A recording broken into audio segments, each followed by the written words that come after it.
Assalamualaikum warahmatullahi wabarakatuh. Selamat siang, salam sejahtera untuk kita semua. Salam, Om Swastiastu, Namo Buddhaya, salam kebajikan. Tribuners, kita bertemu lagi dalam acara Tribun Podcast. Saya Jumadi Mapengantro, pemimpin redaksi Tribun Manado. Siang ini kita akan banyak berbicara tentang peningkatan mutu perguruan tinggi swasta di Sulawesi Utara, termasuk kita akan membicarakan PTS bodong atau yang mengeluarkan ijazah bodong. Ini yang sedang hangat di Sulawesi Utara karena ada baru-baru kasus seorang alumni yang ijazahnya ternyata setelah dicek ternyata tidak terdaftar di pangkalan data Diktik.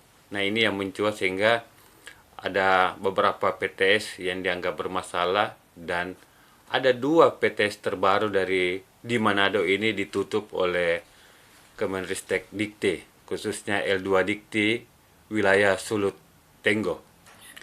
Dan siang ini kita kedatangan tamu istimewa yang akan membahas topik ini.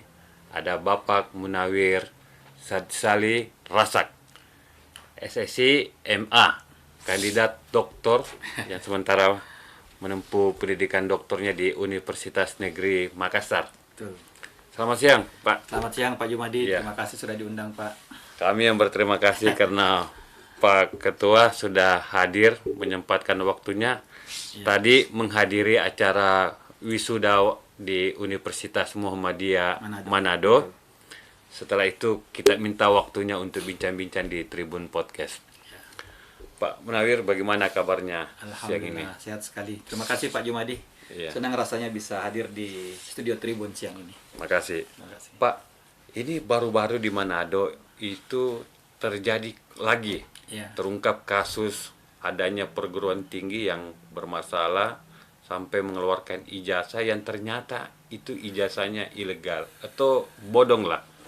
Bagaimana Pak Munawir melihat kasus ini sebagai Kepala L2 Dikti Kemenristek wilayah Gorontalo, Sulawesi Utara, dan Sulawesi Tengah? Baik.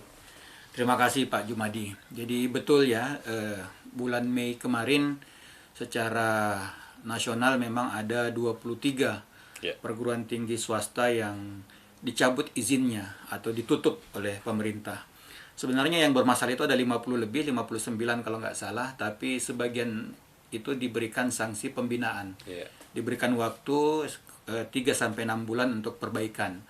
Tapi untuk yang pelanggarannya sudah sangat parah sekali, memang itu langsung diberikan sanksi pencabutan izin. Ya. Dan 2 diantaranya memang berasal dari wilayah kami, tepatnya di Kota Manado. Jadi total kalau kita lihat sampai sekarang perguruan tinggi yang ditutup di Manado ini sudah ada 5 sebenarnya, Oh, Pak. dari itu ya. Ya, jadi yang kemarin yang 2 ini, yang keempat dan kelima yang kita tutup. Mudah-mudahan yang terakhir tidak ada lagi yang ditutup di Manado ini. Dan pelanggarannya seperti mungkin sudah pernah diberitakan, lebih kepada kita nggak bisa bilang ijazah bodong ya, tapi biasanya ijazah bodong itu kalau yang mengeluarkan bukan perguruan tinggi.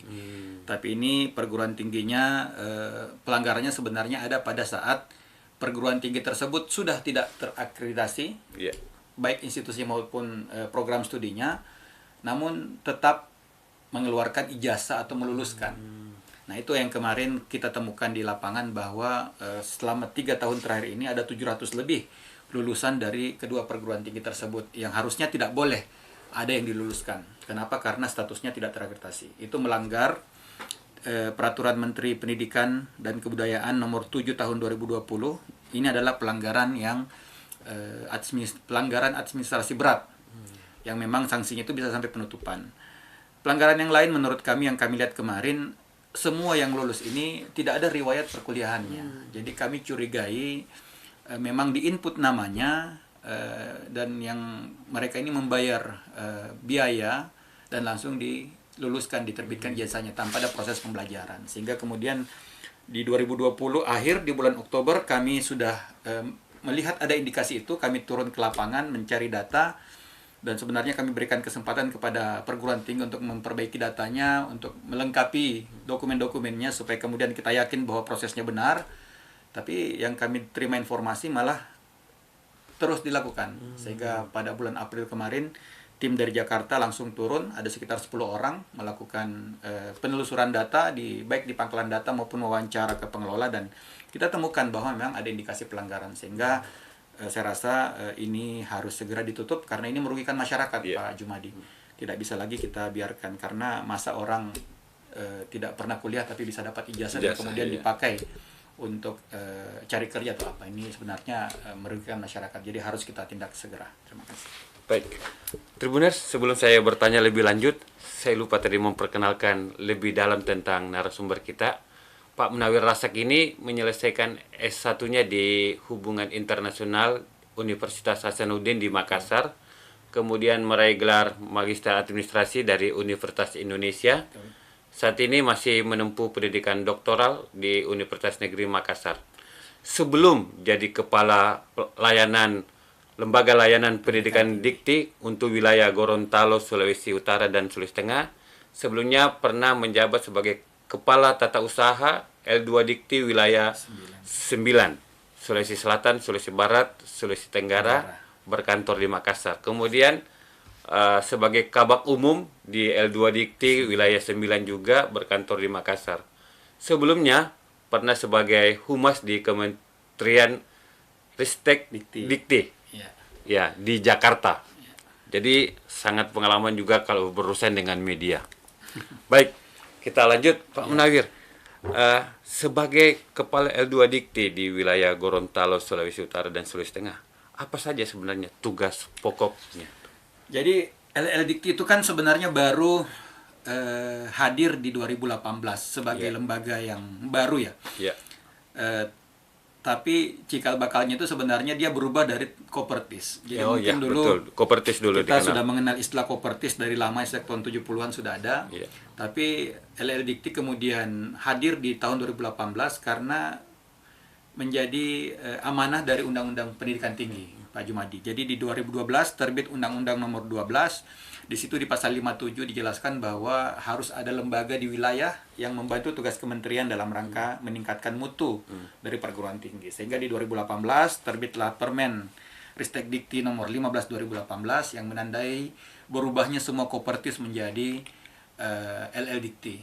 Dan di 2020 kemudian terbit peraturan yang baru yang memisahkan 3 provinsi di bagian atas Sulawesi ini menjadi wilayah 16. Tugasnya sebenarnya cukup jelas di permen yang terbaru itu atau di undang-undang disampaikan LL Dikti bertugas sebagai fasilitator peningkatan mutu. Jadi tugas kami adalah memonitor ya atau memetakan mutu perguruan tinggi dan kami dorong supaya meningkat mutunya. Jadi yang ada perguruan tinggi yang kami lihat tidak ada progres atau bahkan menurun mutunya atau bahkan melakukan pelanggaran, itu bagian dari tugas kami untuk melakukan pengawasan. Tapi tugas inti kami adalah berupaya meningkatkan kualitas atau mutu perguruan tinggi yang ada di 3 provinsi ini. Yang jumlahnya yang sekarang ada 89, tutup 2 tinggal 87. Seperti itu, Pak.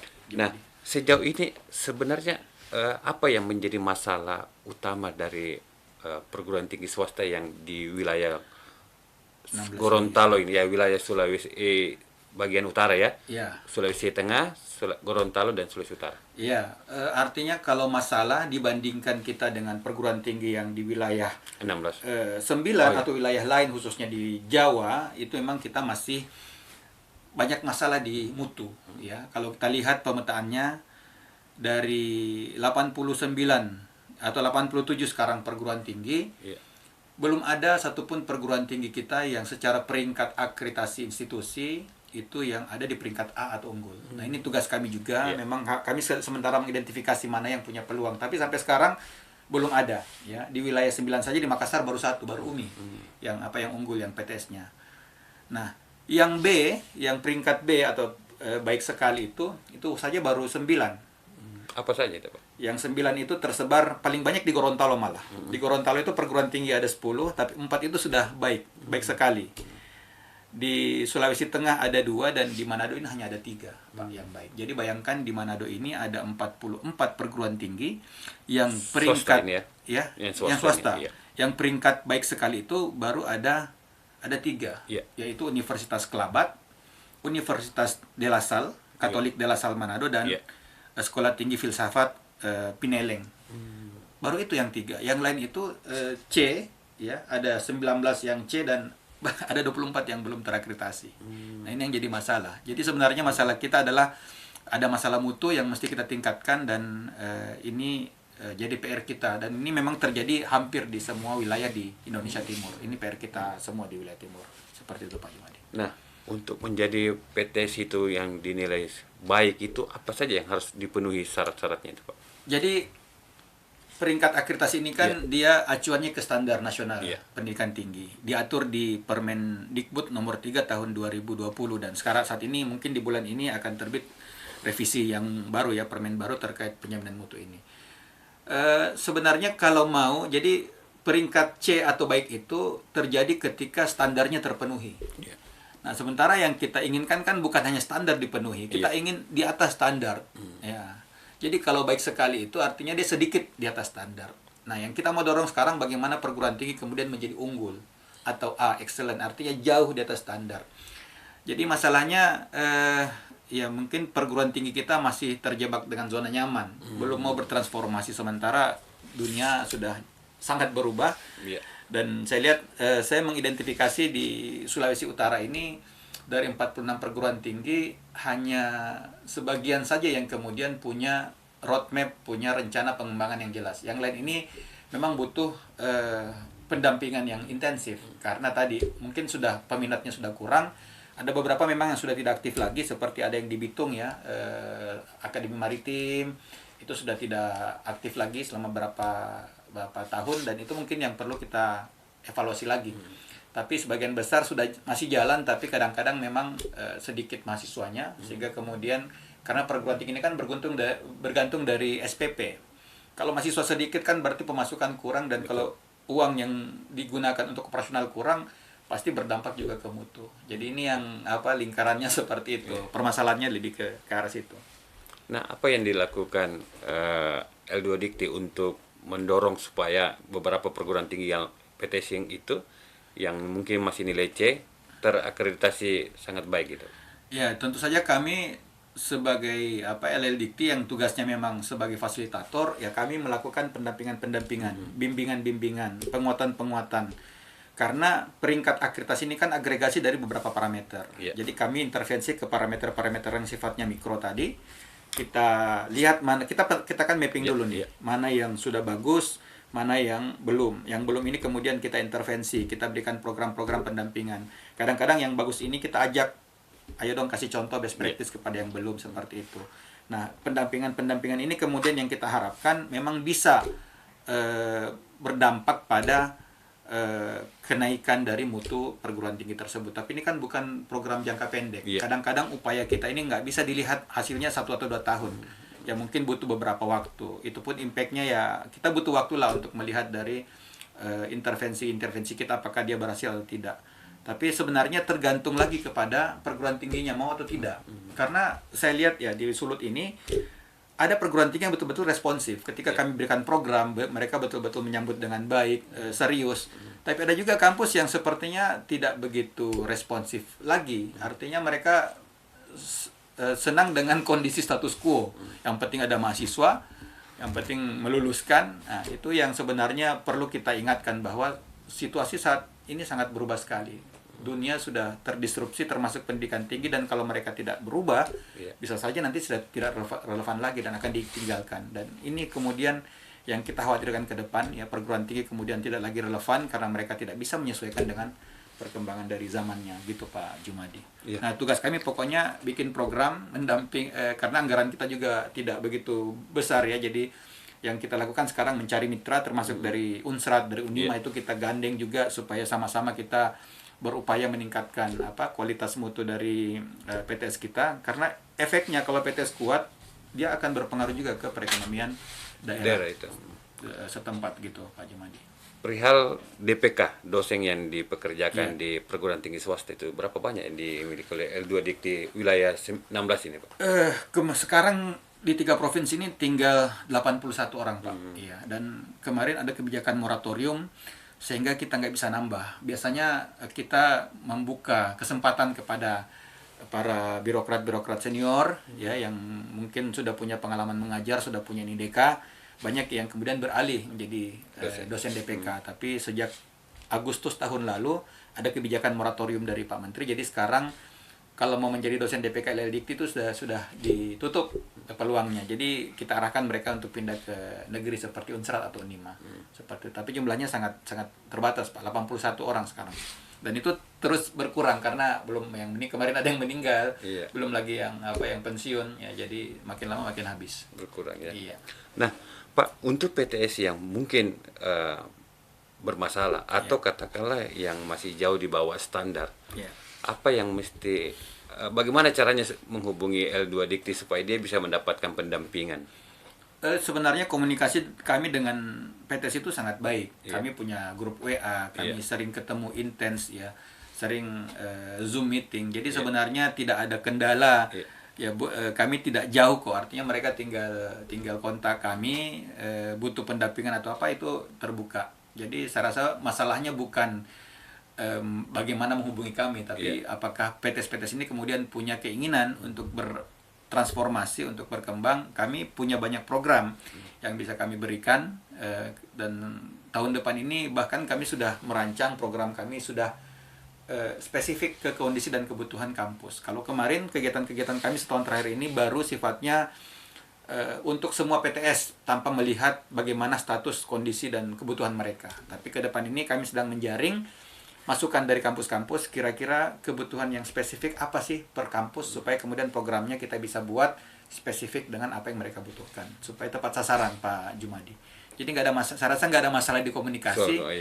Yang masalah ini ada di inisiatif saja ya. Kalau komunikasi kami sangat terbuka, ada help desk, WA saya juga open, kami ada grup, semua ada di grup WA. Tapi tadi ada yang rajin sekali konsultasi, komunikasi, minta petunjuk, minta arahan. Ada juga yang kadang-kadang dicari pun kadang-kadang agak sulit responnya. Jadi kan di situ kelihatan mana kampus yang betul-betul mau punya visi serius untuk maju, mana kampus yang udah merasa cukup dengan kondisi yang sekarang. Nah, ini yang saya anggap agak bahaya karena sekarang dunia terus berubah. Kalau mereka tidak melakukan transformasi, suatu saat akan hilang relevansinya dan akan bisa ditinggalkan oleh masyarakat seperti itu. Nah, tadi bicara soal kebutuhan spesifik kampus itu, sejauh ini sudah ada yang terhimpun? Sudah ada. Jadi ada kampus yang memang Pak kami kurangnya di aspek penelitian atau terkait jurnal misalnya. Oke, kalau begitu kita buat nanti pendampingan pengelolaan jurnal. Ada dosen-dosen yang Pak kami ini mau naik pangkat tapi terkendala di syarat khusus terkait jurnal, artikel di jurnal ilmiah yang bereputasi. Oke, kalau begitu kita nanti rancang program khusus untuk pelatihan penulisan. Jadi seperti itu Pak. Kalau kemarin kita buat program yang sifatnya makro, semua ikut, baik atau tidak dia ikut, tapi kalau nanti kita programnya itu sesuai dengan kondisi mereka. Yang butuh penguatan-penguatan pasti programnya lebih intensif lagi. Yang sudah berkembang tentu pendekatannya beda lagi. Atau bahkan mereka yang sudah baik ini kita minta untuk turun, untuk bantu kita untuk ngasih contoh ke yang baru mau diperkuat ini. Seperti itu Pak. Pak, ini kan di beberapa perbincangan kerap mencuat isu bahwa untuk mengurus akreditasi, untuk peningkatan akreditasi itu butuh biaya besar. Benarkah itu atau tidak? Oh, itu ini. Jadi itu mungkin yang dimaksud lembaga akreditasi mandiri yang didirikan masyarakat ya. Tapi kalau untuk institusi yang saya bilang tadi kan lebih ke institusi, itu kan masih dihandle di Ban PT. Itu tidak ada biaya, itu masih disubsidi oleh pemerintah. Tapi memang ada beberapa program studi yang sudah dilakukan asesmennya oleh LAM masyarakat, itu memang ada biaya yang sebenarnya tidak begitu besar kalau dibuat perencanaannya. Ini kan akreditasi 5 tahun sekali. Jadi kalau kemarin sudah kita hitung per kos per mahasiswa per tahun itu sebenarnya ringan kalau memang perguruan tingginya serius menyiapkan ke situ. Tapi ini sudah kami tampung juga aspirasinya, dan kalau nggak salah nanti akan ada kebijakan baru yang kita tunggu dari pemerintah. Ini akan ada keringanan atau bahkan kemudahan. Jadi yang sifatnya membayar tadi dia akan menjadi rencananya sifatnya akan menjadi sukarela. Jadi kalau dia mau dapat unggul ya silakan ambil asesmen yang dilakukan oleh masyarakat. Tapi yang untuk mendapat pengakuan terakreditasi saja itu kemudian akan ada namanya LAM pemerintah, yang itu mungkin kemungkinan besar di peraturan yang baru ini biayanya tidak ada lagi atau gratis seperti itu. Pak, Apa syarat sebenarnya mendirikan perguruan tinggi swasta? Oke.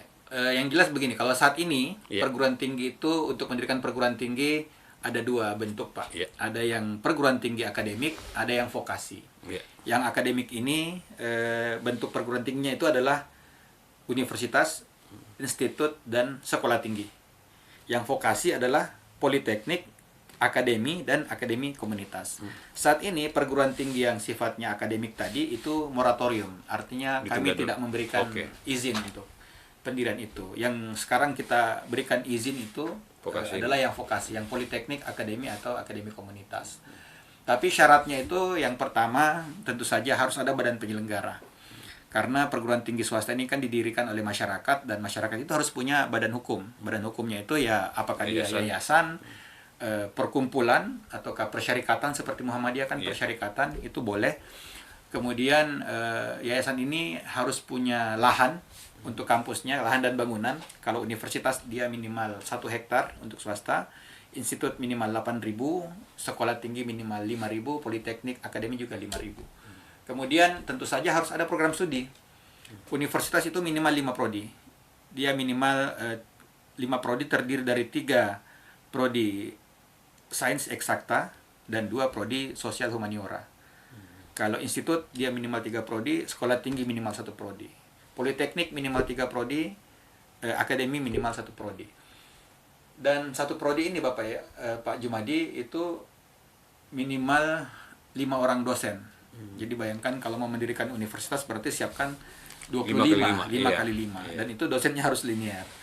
Jadi memang kita cukup ketat di awal ini untuk melihat syarat-syarat itu. Kemudian sarpras, harus ada ruang kuliah, ada laboratorium, ada perpustakaan, ada tenaga kependidikan, ada struktur, kemudian dokumen-dokumennya, ada SPMI, ada statuta, ada renstra. Jadi itu yang harus disiapkan, studi kelayakan. Itu harus disiapkan oleh perguruan tinggi saat ini. Dan tapi dari segi proses layanan kami cukup cepat ya, sudah online. Tapi yang tadi untuk yang akademik moratorium, sekarang kalau mau buka silakan buka yang politeknik atau yang vokasi. Sejauh ini sudah ada yang mengusulkan Di Manado masukkan, ini kalau di Sulawesi Utara bukan pendirian baru tapi pindah. Jadi ada perguruan tinggi dari Makassar di bawah, Yayasan Magnum Opus, sementara sudah visitasi kemarin. Tapi kalau pendirian baru di Sulawesi Utara, seingat saya tidak ada. Yang ada kemarin di Bolmut sebenarnya, tapi masih dalam proses evaluasi. Yang banyak itu di Gorontalo ya, ada 3 politeknik, kemudian ada juga di Sulawesi Tengah di Luwuk, itu juga sementara proses pendirian politeknik. Tapi kalau untuk di Manado saya lihat lebih banyak yang proses penggabungan, penyatuan, perubahan bentuk. Kalau yang pendirian sudah lama kayaknya. Yang terakhir kalau nggak salah Prisma, Universitas Prisma di 2017-2018 kalau nggak salah. Tapi yang banyak itu penggabungan ya, kayak Trinita itu kan penggabungan. Terakhir yang di Amurang itu institut, itu pendirian 2 tahun lalu kalau nggak salah. Yang banyak juga perubahan bentuk kayak Stikas Muhammadiyah menjadi Universitas Muhammadiyah ya, seperti itu. Tapi kalau pendirian terakhir yang Istek Trinita yang di Minsel di Amurang, seperti itu. Nah, Pak, ini supaya masyarakat juga tahu dan calon mahasiswa tahu mau mendaftar di perguruan tinggi swasta mana. Ya. Nah, menurut Pak Munawir, apa yang harus diperhatikan sebagai calon mahasiswa melihat perguruan tinggi swasta yang harus dia masuki? Ya, tentu saja kalau saya jangan mudah tertipu oleh iklan. Jadi kemarin yang 2 yang kita tutup ini iklannya kan di mana-mana. Bilangnya kami terakreditasi, padahal tidak. Nah, ini kan mesti cek dan recheck. Jadi informasi terima boleh, tapi kemudian cross check ke pangkalan data. Kita punya pangkalan data pendidikan tinggi di PD Dikti, di situ bisa dicek ya nama kampusnya, kemudian prodinya apa saja, dia masih aktif atau tidak, kemudian peringkat akreditasinya apa saja ya. Dan tentu saja saya berharap perguruan tinggi mahasiswa itu kemudian mencari perguruan tinggi yang akreditasinya bagus, peringkatnya bagus, supaya kemudian juga proses yang mereka dapatkan juga bagus. Dan kami juga setiap awal tahun itu bikin kegiatan pameran ya, mungkin kemarin kita adakan bulan Maret 9 sampai 11 Maret di Mantos ya. Di situ mungkin calon mahasiswa bisa lihat kampus-kampus mana yang memang masih dalam kondisi bagus. Karena kami kan nggak mungkin undang yang sudah bermasalah seperti itu. Tahun depan insya Allah rencananya awal Februari kita adakan lagi di Mantos untuk pameran pendidikan. Saya rasa itu Pak Jumadi. Jadi jangan tertipu sama iklan. Harus lebih kritis lagi, harus cek and recheck khususnya ke pangkalan data, di situ lengkap nama kampus-kampus yang ada di Sulut, supaya kemudian kalau saran saya ambil kampus-kampus yang memang sudah punya nama, punya peringkat yang bagus, dan hati-hati dengan kampus-kampus yang apalagi banyak yang kemarin kan kejadian banyak kampus-kampus yang dari Jawa buka kelas di sini, Iya, ya betul. itu bisa dipastikan nggak ada izinnya seperti itu. Kalau mau buka kelas di sini harus ada izin dari kami dan dari kementerian, PSDKU namanya. Itu ceknya di Pangkalan data Pededikti, pededikti.kemdikbud.go.id. Ya. Seperti itu. Ya, ini Pak Munawir. Salah satu tugas L2 Dikti adalah bagaimana program Merdeka Belajar dan Kampus Belajar ini betul-betul diterapkan di perguruan tinggi swasta. Bagaimana sejauh ini pelaksanaan program ini, Pak? Di PTS? Di PTS, ya jadi program MBKM ini kan sudah ada sejak 2020. Ya. Sayangnya ada pandemi, jadi bisa dibilang di awal-awal itu kita agak kesulitan untuk implementasinya karena tadi mobilitas dibatasi. Ya. Di Sulut sendiri banyak kampus-kampus yang kemudian sudah mengikuti program ini. Jadi program ini sebenarnya sejak 2020 itu dibuat beberapa skema. Yang pertama itu sangat sekali namanya Permata Sakti, dan itu di perguruan tinggi di Manado sudah ikut. Misalnya Delasal itu sudah ikut sejak 2020. Bahkan Delasal beberapa tahun terakhir ini menjadi kampus yang menerima kunjungan pertukaran mahasiswa dari seluruh Indonesia. Di awal tahun kemarin di tanggal 6 Januari Pak Menteri datang ke Manado, pertemuan di kampus Unima. Di situ kami undang mereka yang lagi datang ke Delasal, 65 orang dari seluruh Indonesia untuk dialog dengan Pak Menteri. Jadi beberapa perguruan tinggi yang bagus-bagus kayak Kelabat, Delasal itu memang sudah bagus programnya. Kemudian ada program-program yang lain, ada program magang dan studi independen bersertifikat, ada pertukaran mahasiswa merdeka, ada program kampus mengajar, ada program wirausaha merdeka yang disiapkan kementerian. Yeah. Itu sudah, saya lihat sih sudah banyak kampus-kampus yang aktif yang mendaftarkan mahasiswanya. Namun sebenarnya yang kami dorong sekarang Pak Jumadi, bukan hanya mereka berpartisipasi pada program kementerian. Oh ya. Tapi yang kami minta sekarang, bagaimana kampus ini kemudian merancang program MBKM mandiri. Jadi nggak hanya mengandalkan program dari kementerian, tapi kampus kemudian merancang program-program yang memang sudah diatur ya, aturan MEM-nya 20 SKS di luar kampus. Nah sekarang tinggal perguruan tinggi ini yang mencari mitra, mau magang di mana. Tapi bisa dijelaskan lebih lanjut MBK Mandiri itu, Pak?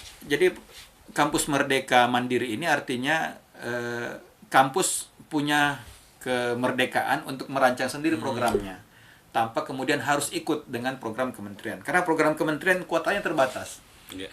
Setahu saya sudah hampir 400.000 mahasiswa di seluruh Indonesia yang ikut program mandiri.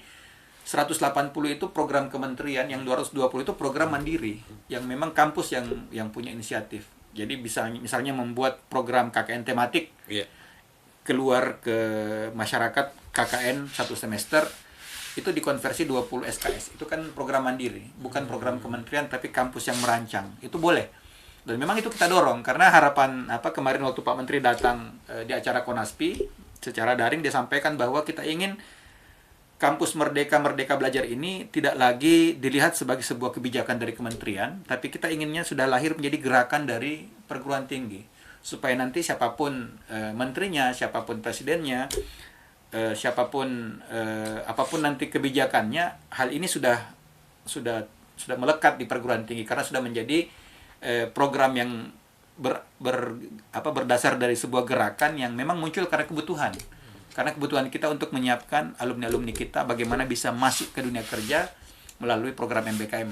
Karena di program MBKM mereka diajarkan atau dibiasakan dengan pekerjaan di dunia nyata sehari-hari. Jadi tidak hanya teori-teori, tapi mereka langsung turun ke lapangan. Sehingga begitu nanti mereka lulus, mereka sudah siap untuk langsung bekerja dan diserap di industri dunia usaha maupun dunia kerja. Begitu Pak Jumadi.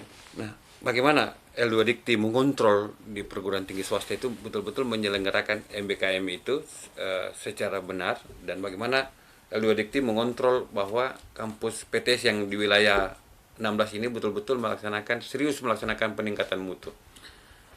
Kalau program MBKM kita intens diskusi ya dengan teman-teman PTS, Ya. yang khususnya menawarkan dulu yang program-program dari kementerian.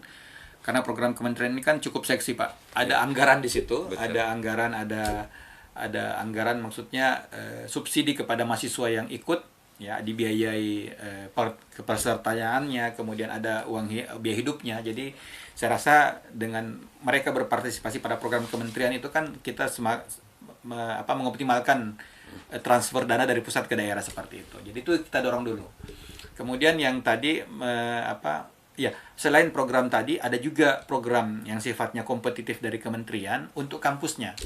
Dan di sini saya bersyukur sekali di Sulawesi Utara ini ada beberapa kampus yang tiap tahun itu dapat bantuan yang jumlahnya sampai 800 juta dari kementerian. Misalnya yang tadi De La Salle Manado tahun ini dapat 2 proposal, dan yang tiap tahun dapat juga itu di Kota Mobagu, Institut Teknologi dan Kesehatan Geraha Medica. Itu juga dapat.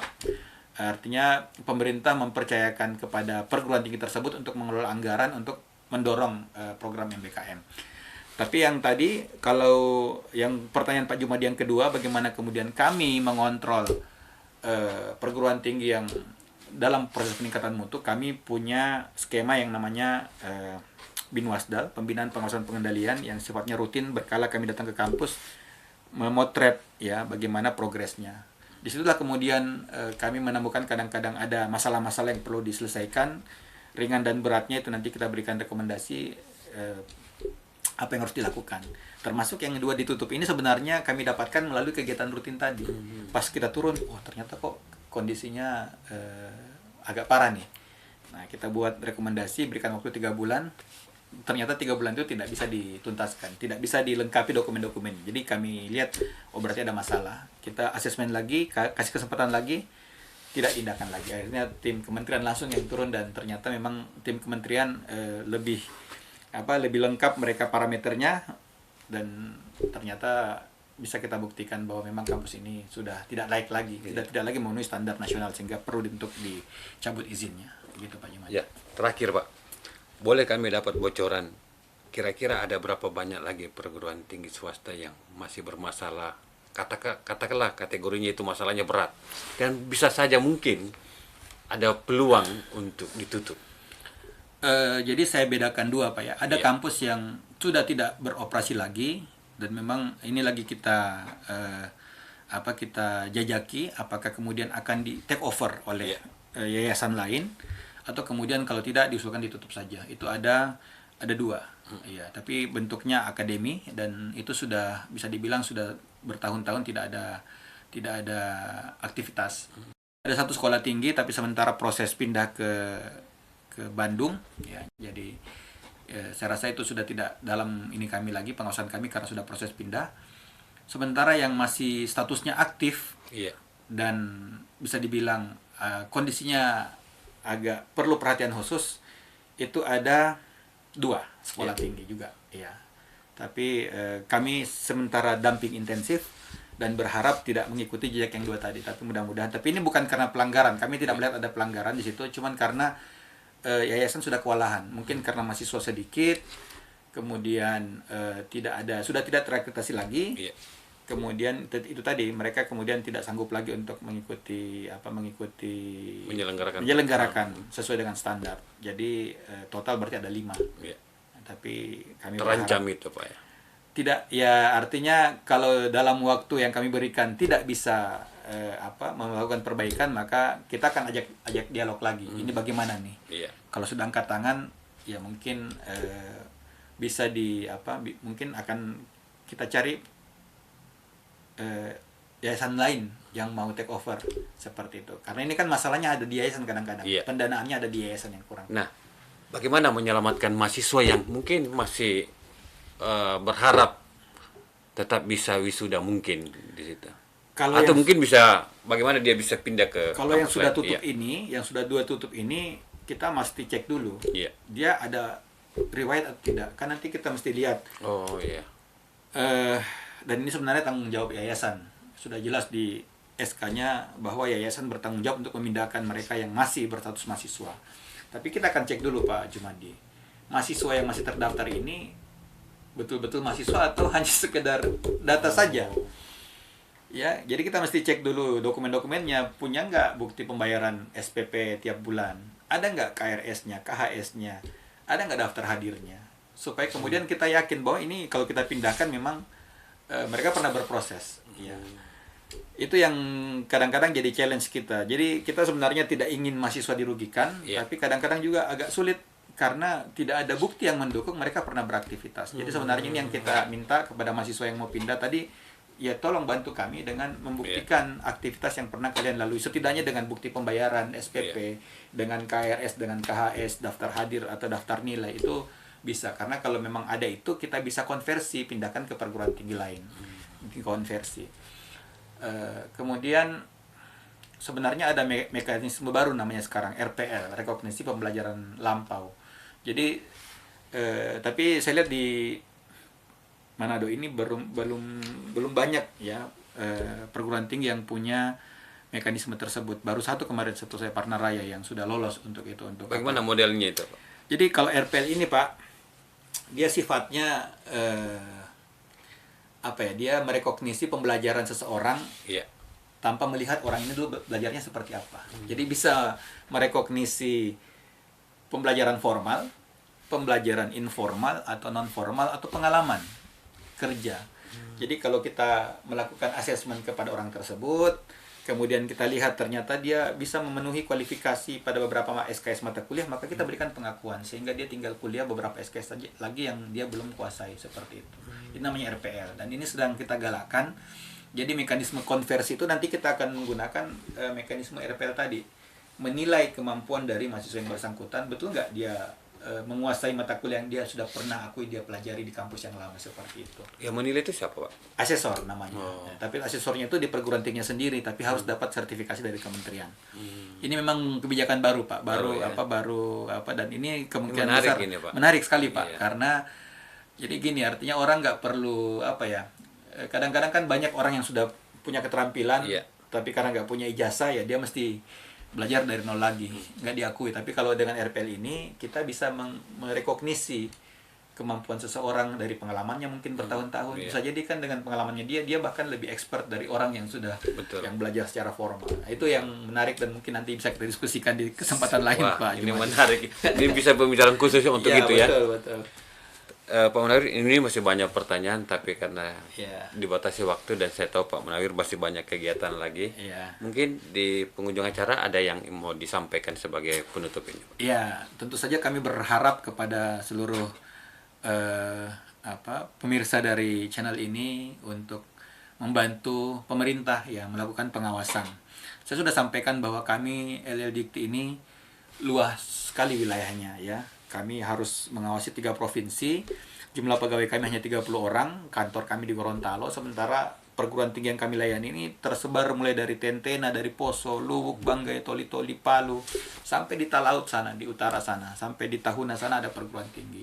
Tentu saja kami tidak bisa mengawasi dengan ketat semuanya. Jadi masyarakat di sini bisa berpartisipasi, bisa menyampaikan kalau melihat ada indikasi-indikasi pelanggaran-pelanggaran baik dari kampus yang ada di wilayah kami atau ada kampus dari luar yang mungkin menawarkan perkuliahan di wilayah di sini, itu bisa dilaporkan kepada kami melalui medsos-medsos kami atau melalui laman resmi seperti Sidali sidali.kemdikbud.go.id atau melalui lapor.go.id.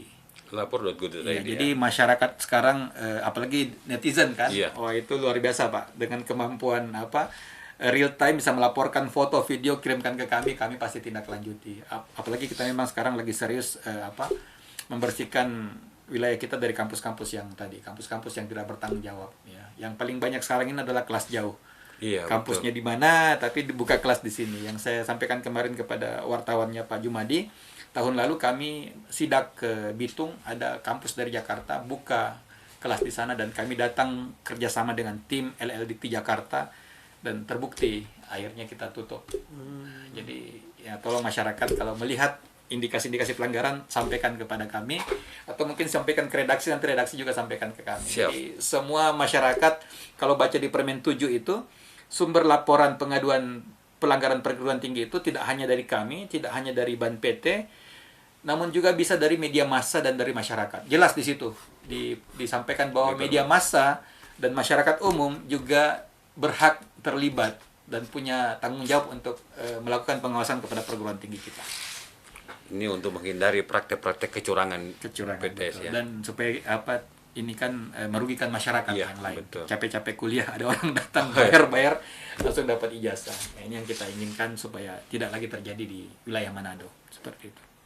Baik, Pak Munawir, terima kasih banyak sudah berbagi Terima kasih, Pak Jumat. inspirasi dan berbagi pengetahuan tentang bagaimana pengelolaan perguruan tinggi swasta, khususnya di wilayah L2 Dikti wilayah 16 ya, yang mencakup 3 wilayah, Gorontalo, Sulawesi Utara, dan Sulawesi Tengah. Demikian Tribuners perbincangan kami dengan Kepala L2 Dikti wilayah 16, Gosuluteng ya, Bapak Munawir Rasak, SSI MA. Semoga memberikan kita banyak pengetahuan dan bermanfaat bagi kita semua. Terima kasih, salam Tribun.